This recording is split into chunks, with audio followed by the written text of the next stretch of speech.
20 metre ചുറ്റളവിലാണ് ഈ തിരച്ചിൽ നടക്കുക.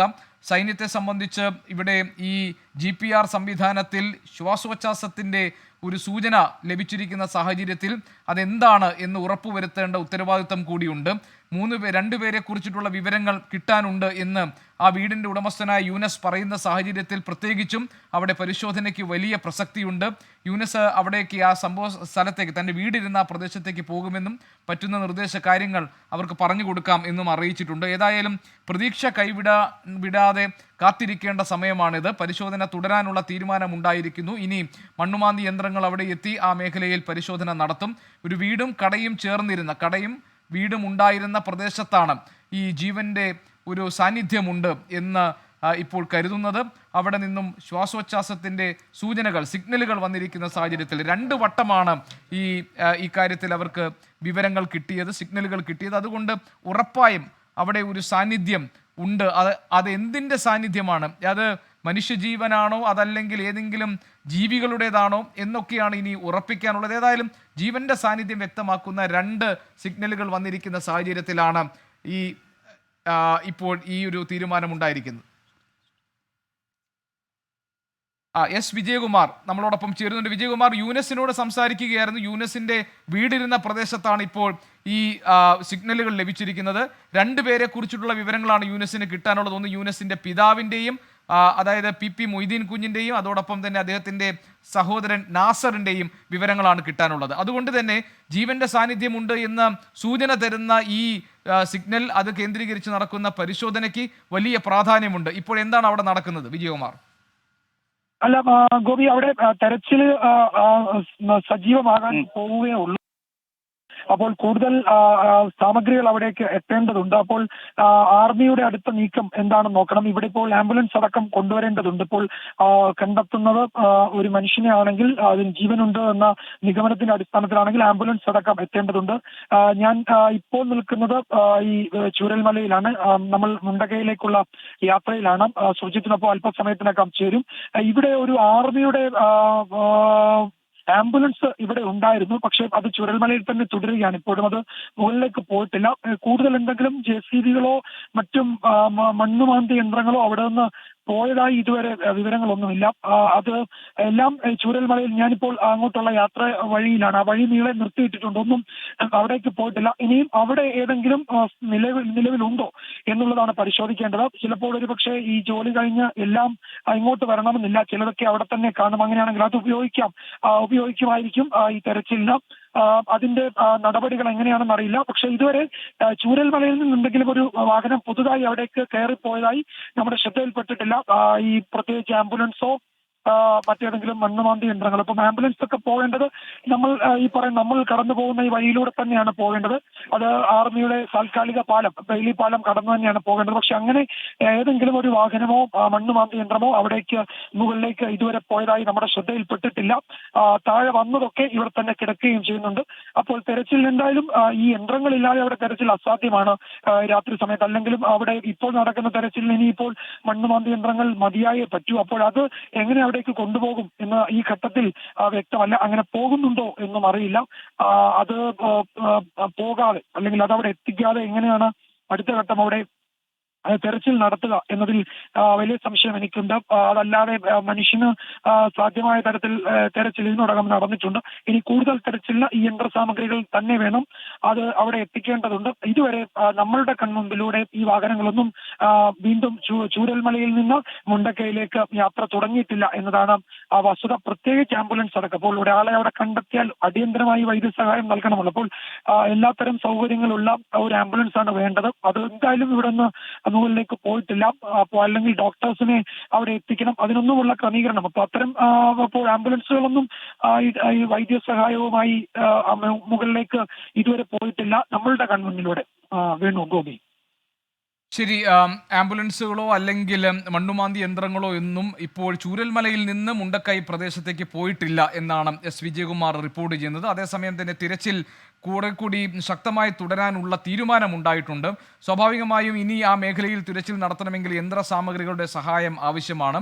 മാത്രമല്ല അതിവേഗം തിരച്ചിൽ നടത്തേണ്ട ഒരു ഘട്ടമാണ്. കാരണം ജീവന്റെ സാന്നിധ്യമുണ്ട് എന്ന് സംശയമുണ്ടായിരിക്കുന്ന സാഹചര്യത്തിൽ ഒട്ടും തന്നെ സമയം കളയാൻ പാടുള്ളതല്ല. അതുകൊണ്ട് അവിടെ എത്രയും പെട്ടെന്ന് ആ തിരച്ചിലുകൾ പുനരാരംഭിക്കുമെന്ന് കരുതാം. മുണ്ടക്കൈ പ്രദേശത്തായിരുന്നു ഇന്ന് ഏറെയും തിരച്ചിലുകൾ നടന്നത്. അവിടെയാണ് ഈ റഡാറിൽ GPRൽ ഇപ്പോൾ അവിടെ ജീവന്റെ സാന്നിധ്യമുണ്ട് എന്ന സംശയമുണ്ടായിരിക്കുന്നത്. അതുകൊണ്ട് തന്നെ ആ പ്രദേശത്ത് നിന്ന് രണ്ടുപേരെ കുറിച്ചുള്ള വിവരങ്ങൾ കിട്ടാനുണ്ടെന്നും ആ കെട്ടിട ഉടമയായ യൂനസ് നമ്മളോട് പറയുകയും ചെയ്യുന്നു.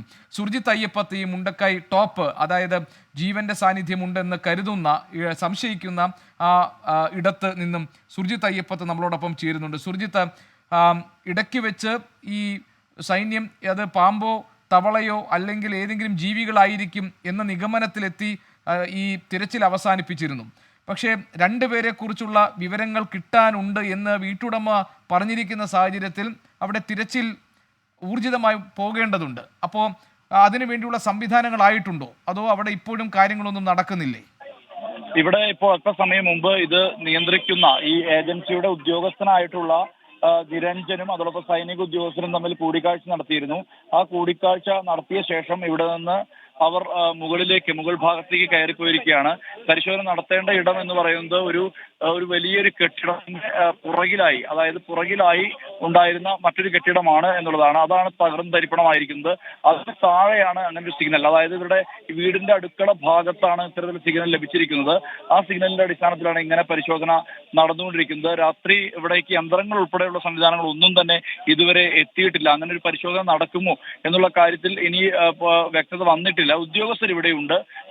മടങ്ങിപ്പോയ സൈനിക ഉദ്യോഗസ്ഥർ തിരിച്ച് ഇവിടേക്ക് എത്തി. മാത്രമല്ല രക്ഷാപ്രവർത്തകരായിട്ടുള്ള ആളുകളും ഇവിടേക്ക് എത്തി. പക്ഷേ യന്ത്രങ്ങളൊന്നും തന്നെ ഇവിടേക്ക് എത്തിച്ചിട്ടില്ല. അങ്ങനെയെങ്കിൽ എപ്പോൾ പരിശോധന നടക്കുന്നത് ഉൾപ്പെടെയുള്ള കാര്യങ്ങളിലാണ് ഇനി വ്യക്തത വരേണ്ടത്. ഈ നിരഞ്ജനും ഇതിന്റെ ഉത്തരവാദിത്വമുള്ള ഈ കമാൻഡിംഗ് ഓഫീസറായിട്ടുള്ള സൈനിക ഉദ്യോഗസ്ഥരും തമ്മിൽ ആശയവിനിമയം നടത്തിയിരുന്നു. ഇവിടുത്തെ മേഖല സംബന്ധിച്ചുള്ള കാര്യങ്ങൾ ഇതെല്ലാം തന്നെ വെച്ചുകൊണ്ട് ഒരു ആശയവിനിമയം നടത്തിയിരുന്നു. പക്ഷേ ഇതിനുശേഷം ഇപ്പോൾ ഈ ഭാഗത്ത് അതിനുശേഷം അവർ മുകളിലേക്ക് കയറി പോവുകയാണ് ഉണ്ടായിട്ടുള്ളത്. ഇനി രാത്രി വൈകിയും പരിശോധന നടക്കുമോ എന്നുള്ള കാര്യത്തിൽ ഇനിയും പൂർണ്ണാർത്ഥത്തിലുള്ള ഒരു വ്യക്തത വന്നിട്ടില്ല. ഫ്ലഡ് ലൈറ്റ് അടക്കമുള്ള സംവിധാനങ്ങൾ ഇവിടേക്ക് എത്തിക്കുമെന്നുള്ള തരത്തിലുള്ള സൂചനകൾ നിലവിലുണ്ടായിരുന്നു.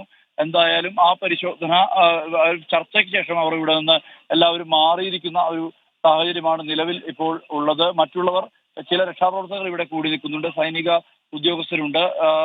എന്തായാലും ഇതുമായി ബന്ധപ്പെട്ട് എന്ത് നടപടിയാണ് സ്വീകരിക്കുക എന്നുള്ള കാര്യത്തിലാണ് ഇനി വ്യക്തത വരേണ്ടതുള്ളത്. സൈനിക ഉദ്യോഗസ്ഥർ താഴേക്ക് പോയി അവർ തിരിച്ച് മടങ്ങിയെത്തി. അതിനുശേഷം ഈ നിരഞ്ജൻ എന്ന് പറയുന്ന ഉദ്യോഗസ്ഥൻ മാധ്യമങ്ങളുമായി സംസാരിച്ചു. അദ്ദേഹം പറയുന്നത് ടോപ്പ് ലെവലിൽ നിന്ന് ഇതുമായി ബന്ധപ്പെട്ട നിർദ്ദേശങ്ങൾ വന്നിട്ടുണ്ട്, അതായത് പരിശോധന നടത്തണമെന്നുള്ള ഉൾപ്പെടെയുള്ള നിർദ്ദേശങ്ങൾ വന്നിട്ടുണ്ട്. ഇതിന്റെ അടിസ്ഥാനത്തിലാണ് ഞങ്ങൾ മടങ്ങിയെത്തിയത് എന്നുള്ള കാര്യമാണ്. സൈനിക ഉദ്യോഗസ്ഥർ മടങ്ങിയെത്തിയിട്ടുണ്ട്. തിരച്ചിൽ കുറച്ചുകൂടി കാര്യക്ഷമമായി മുന്നോട്ട് പോകും. ഉന്നത കേന്ദ്രങ്ങളിൽ നിന്ന് നിർദ്ദേശം ലഭിച്ചതിന്റെ അടിസ്ഥാനത്തിൽ സൈന്യം തിരിച്ചെത്തിയിരിക്കുകയാണ്. ഏതായാലും ഇനി തിരച്ചിൽ എങ്ങനെയായിരിക്കും പോവുക എന്നത് വളരെ പ്രധാനപ്പെട്ടതാണ്. ആദ്യ മണിക്കൂറിൽ, അതായത് ദുരന്തം നടന്ന ആദ്യ മണിക്കൂറുകൾ നടന്ന തിരച്ചിൽ പോലെ തന്നെ പ്രാധാന്യമുള്ളതായി മാറുന്നുണ്ട് ഈ നടക്കാൻ പോകുന്ന തിരച്ചിലും. കാരണം ജീവന്റെ സാന്നിധ്യം അവിടെ ഉണ്ടെങ്കിൽ, ആരെങ്കിലും ജീവൻ രക്ഷയ്ക്ക് വേണ്ടി കാത്തു നിൽക്കുന്നുണ്ടെങ്കിൽ ഈ തിരച്ചിലിലൂടെ അവരെ തിരികെ കൊണ്ടുവരാൻ കഴിയും എന്ന പ്രതീക്ഷയാണുള്ളത്. പ്രത്യേകിച്ച് നമ്മളോട് അല്പം മുൻപ് സംസാരിച്ച യൂനസ് പറഞ്ഞതുപോലെ അദ്ദേഹത്തിൻ്റെ 75 വയസ്സുള്ള പിതാവും അദ്ദേഹത്തിൻ്റെ സഹോദരൻ നാസറും കാണാതായവരുടെ പട്ടികയിലുള്ള ആളുകളാണ്. അവരെക്കുറിച്ചൊക്കെ വിവരങ്ങൾ കാത്തു നിൽക്കുന്ന സമയമാണ്. അപ്പോഴാണ് അദ്ദേഹത്തിൻ്റെ വീട്ടിൻ്റെ തന്നെ അടുക്കള ഭാഗത്ത് ജീവൻ്റെ തുടിപ്പുണ്ട് എന്ന് കരുതുന്ന സിഗ്നലുകൾ, അല്ലെങ്കിൽ ജീവൻ്റെ തുടിപ്പുണ്ട് എന്ന് ഉറപ്പിക്കുന്ന സിഗ്നലുകൾ ഈ GPRൽ വന്നിരിക്കുന്നത്. അപ്പോൾ തീർച്ചയായും ആ മേഖലയിൽ നടക്കുന്ന പരിശോധനകളിൽ യൂനസിനെ പോലെ ഒരാൾക്ക് വലിയ പ്രതീക്ഷയുണ്ടാകും. സ്വാഭാവികമായിട്ടും സൈന്യം നടത്തുന്ന തിരച്ചിൽ അതുകൊണ്ട് തന്നെ ഒരു ഫലം കൊണ്ടുവരും എന്ന പ്രതീക്ഷയിലാണ് നമ്മളെല്ലാവരും ഉള്ളത്. അതല്ല, ഇനി മറ്റേതെങ്കിലും ഒരു ജീവിയുടെ ശ്വാസോച്ഛ്വാസത്തിൻ്റെ സൂചനയായിട്ടാണ് ഈ സിഗ്നലുകൾ പ്രവർത്തിച്ചതെങ്കിൽ, സിഗ്നലുകൾ വന്നതെങ്കിൽ അതിനെയും രക്ഷിച്ചെടുക്കാൻ നമുക്ക് കഴിയണം. ഏതായാലും ഇപ്പോൾ നടത്തുന്ന പരിശോധന തിരച്ചിൽ ഈ രാത്രിയിലും തുടരാനെടുത്തിരിക്കുന്ന തീരുമാനം, വലിയ സെർച്ച് ലൈറ്റുകൾ കൊണ്ടുവന്ന് പരിശോധന മുന്നോട്ട് കൊണ്ടുപോകാൻ എടുത്തിരിക്കുന്ന തീരുമാനം, മാത്രമല്ല ഇനിയിപ്പോൾ മണ്ണുമാന്തി യന്ത്രങ്ങളും മറ്റു ഉപകരണങ്ങളും യന്ത്ര സാമഗ്രികളും ഇവിടെ എത്തിച്ചുകൊണ്ടായിരിക്കും പരിശോധന നടക്കുക. ഏതായാലും കൃത്യമായ ഒരു സ്ഥലം ലൊക്കേറ്റ് ചെയ്തുകൊണ്ടായിരിക്കും ഇനി സൈന്യത്തിൻ്റെ നേതൃത്വത്തിൽ ഇപ്പോൾ തിരച്ചിൽ തുടരാൻ പോകുന്നത്. ഏതാണ്ട് 20 മീറ്റർ ചുറ്റളവിലാണ് 2 വട്ടം സിഗ്നൽ ലഭിച്ചിരിക്കുന്നത്. അതുകൊണ്ട് ഏതാണ്ട് ശക്തമായ സിഗ്നൽ ആയതുകൊണ്ട് തന്നെ ഏതെങ്കിലും ക്ഷുദ്രജീവികളുടേതല്ല, അത് ഒന്നെങ്കിൽ മനുഷ്യരുടെയോ അതല്ലെങ്കിൽ വലിയ ഏതെങ്കിലും ജീവിയുടേതോ ആണ് എന്ന നിഗമനത്തിലാണ് ഈ GPR സംവിധാനം ഉപയോഗിച്ച വിദഗ്ധരുള്ളത്. അതുകൊണ്ട് തന്നെ സ്വാഭാവികമായും സൈന്യം ഈ മേഖലയിൽ നടത്തുന്ന തിരച്ചിൽ നമുക്ക് പ്രതീക്ഷ നൽകുന്നുണ്ട്. സുർജിത്ത് അയ്യപ്പത്ത് അവിടെ നിന്ന് തുടരുന്നുണ്ട്. സുർജിത്ത്, ഈ നേരത്തെ ഈ മണ്ണ് നീക്കം ചെയ്യുന്നുണ്ടായിരുന്നു, ഒരു കലുങ്കിന് താഴേക്ക് ഉള്ള സ്ഥലങ്ങൾ, അവിടുത്തെ തടസ്സങ്ങൾ മാറ്റുന്നുണ്ടായിരുന്നു, അതിൻ്റെ ഉൾഭാഗത്തേക്ക് കയറിയുള്ള പരിശോധന നടത്തുന്നുണ്ടായിരുന്നു, പിന്നീട് അത് നിർത്തുന്നു. അപ്പോൾ ഇനി അവിടെ നിന്ന് ആ പരിശോധനയിലൊന്നും കണ്ടെത്താതെ ഇവർ മടങ്ങുകയായിരുന്നോ? ഇനിയുള്ള പരിശോധനയുടെ സ്വഭാവം എന്തായിരിക്കുമെന്നാണ് അറിയാൻ കഴിയുന്നത്?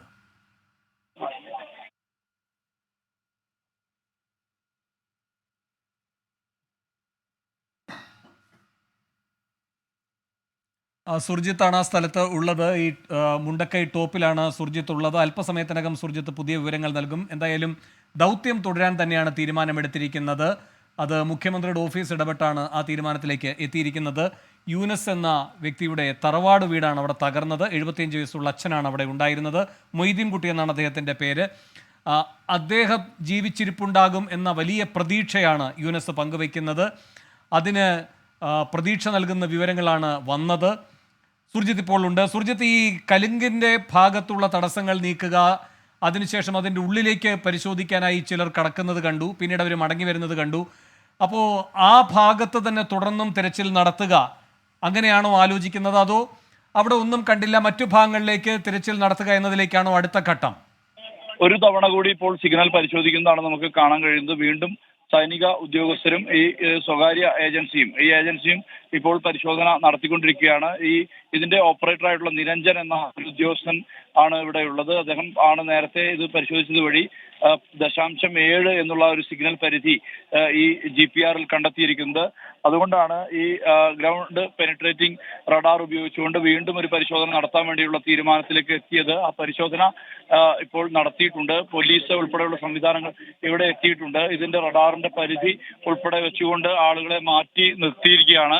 അത് വീണ്ടും തുറന്ന് പരിശോധിക്കുമോ എന്നുള്ളതാണ് അറിയേണ്ടത്. അതുമായി ബന്ധപ്പെട്ട ഒരു അന്വേഷണമാണ് നടക്കുന്നത്. മറ്റ് മേഖല കേന്ദ്രീകരിച്ച അതിന്റെ ഉദ്യോഗസ്ഥർ അതുമായി ബന്ധപ്പെട്ട കാര്യങ്ങളാണ് ഇപ്പോൾ നടപ്പാക്കിക്കൊണ്ടിരിക്കുകയാണ് രാത്രി. അങ്ങനെയെങ്കിൽ ഈ സിഗ്നലിനനുസരിച്ചായിരിക്കും രാത്രി പരിശോധന നടത്തണോ, ഈ കൂടുതൽ സംവിധാനങ്ങൾ ഇതിനു വേണ്ടി എത്തിക്കണോ, യന്ത്രങ്ങൾ എത്തിക്കണോ എന്നുൾപ്പെടെയുള്ള കാര്യങ്ങളിൽ വ്യക്തത വരേണ്ടത് ആ ഒരു സമയത്താണ്. അതായത് ഈ പരിശോധനയ്ക്ക് ശേഷമായിരിക്കും. വീണ്ടും ഒരു തവണ കൂടി സിഗ്നലിന്റെ പരിശോധനയാണ് നടന്നുകൊണ്ടിരിക്കുന്നത്. 0.7 എന്നുള്ള കണക്കാണ് പറഞ്ഞത് നേരത്തെ. ഇതുമായി ബന്ധപ്പെട്ട ഏജൻസിയുടെ ഉദ്യോഗസ്ഥനായിട്ടുള്ള ഈ നിരഞ്ജൻ എന്ന് പറയുന്ന ആൾ നേരത്തെ പ്രതികരണം ലഭ്യമാക്കിയതാണ്. അദ്ദേഹം പറയുന്ന കാര്യം എന്ന് പറയുന്നത് ടോപ്പ് ലെവലിൽ നിർദ്ദേശമുണ്ട്, അതിന്റെ അടിസ്ഥാനത്തിലാണ് ഞങ്ങൾ തിരിച്ചു വന്നത്. ഇവരെല്ലാവരും തിരിച്ചു പോയതാണ്. രക്ഷാപ്രവർത്തകരും മറ്റ് സംവിധാനങ്ങളും എല്ലാം തന്നെ ഇവിടെ നിന്ന് തിരിച്ചു മടങ്ങിപ്പോയതാണ്.